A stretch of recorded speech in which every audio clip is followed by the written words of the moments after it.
So previously we discussed two different ways of representing numbers in the complex plane. Of course, had the case where we could represent the imaginary, which we use the y-axis, and the real axis as some projection of the complex numbers into the reals to use the Cartesian plane. Of course, this allowed us to represent complex numbers as vector quantities. If I wanted to represent this complex number z, I could represent it in terms of its basis components of x and y, or additionally, I could represent it in the polar components of r and theta. However, in the last lesson, we determined a very profound connection that we could make between the trigonometric and exponential functions by introducing the idea of the exponential function and its connection with rotation in the complex plane. For example, raising e to the I power and taking its second derivative, we noted that it had a very similar form to a trigonometric differential equation, that being the simple harmonic oscillator. So what we want to do today is explore a little bit more of this result, and in doing so, we will redefine all of our parameters as we did for polar form, but this time we'll do it for exponential form. So we can get started and look at what exponential form actually is, and how to deal with it.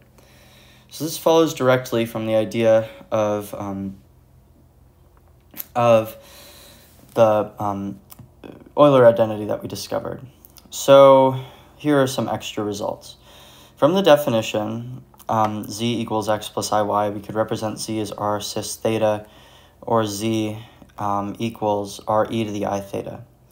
So if we use z equals r to the I theta, if we use the definition that e to the I theta equals cosine theta plus I sine theta, it's not too big of a logical bound to rewrite cosine theta, isolate cosine theta in terms of i's and thetas, of course.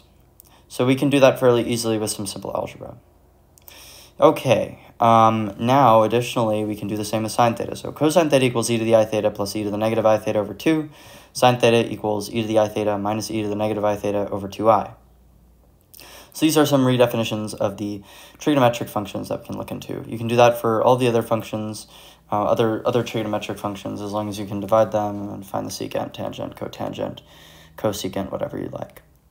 So some more results to discover are the extensions of the properties that we discovered earlier. These all would make a lot more sense in the exponential form than they did in the polar form. We ended up needing to deal with quite a lot of trigonometric algebra, if you will, at that point. So if we label z1 equals r1 e to the I theta 1, and z2 equals r2 e to the I theta 2, we can plug these into some multiplications and differentiations, and of course using the property that e to the a, e to the b is equal to e to the a plus b, or e to the a over e to the b is equal to e to the a minus b. We can use both of these representations to define our quotients and products. So z1, z2 is equal to r1, r2, e to the I theta 1 plus theta 2. z1 over z2 is equal to r1 over r2, e to the I theta 1 minus theta 2. Now, furthermore, for conjugation, this should be fairly simple to conjure up, but essentially, if I have my vector here to z, and I want to find the conjugate, which is its inherent reflection across the real axis, this being z bar, if this makes an angle theta, we would imagine this to make an angle theta as well, but it would be the negative. So what we do is we shove the negative I theta, so z bar is equal to r e to the negative I theta. So I would hope that makes enough sense. Anyways, rounding off our discussion of the exponential form and Euler's identity, I'd like to do a couple of examples. The first will be a brute force computation from Safet-Snyder's example 1.4.2, so from section 4, example number 2. This is a two-parter doubleheader. We first want to compute the quotient, 1 plus I over the square root of 3 minus I, and then we also want to compute the repeated product of 1 plus I to the 24th power. Okay, so obviously exponential form will be helpful for us. So for the first solution, what we want to do is we want to determine what the value of 1 plus I is in polar form. We want to find each of these complex numbers in their polar form and then in their exponential form. So I have the number 1 plus I, okay? So if I have the number 1 plus I, this is right here, so it makes I here and 1 there. This is a vector like this, and it is equal in magnitude in both directions. So it's an isosceles triangle, essentially. It's the hypotenuse of an isosceles triangle. This angle theta will be pi over 4, and this magnitude will be square root 2. So therefore, we have square root 2 cis of pi over 4, or square root 2 e to the I pi over 4. Finally, we also have the square root of 3 minus I. If we would like to square both of those sides, we get 3 plus 1, which is 4. We take the square root, and we get 2. And the angle that this makes is pi over 6. You can try the arctangent of 1 over root 3, or negative 1 over root 3. And thus we get 2 cis negative pi over 6, or 2 e to the negative I pi over 6.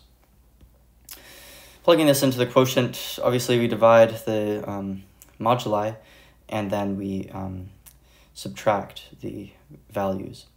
So what we get is the square root of 2 over 2 times e to the I 5 pi over 6. So that's the exponential value, and that provides a nice quotient that we have.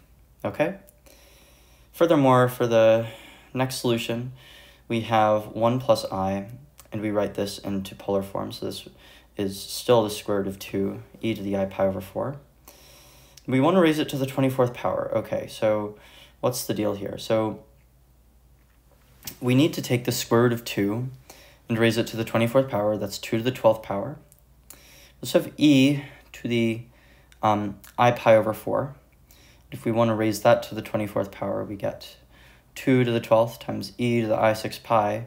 But 6 pi is one of those multiplications where we get 1 around the unit circle. If we keep multiplying by I, we get 1 at the integer 6 pi. So we just get 2 to the 12th because this reduces to 1.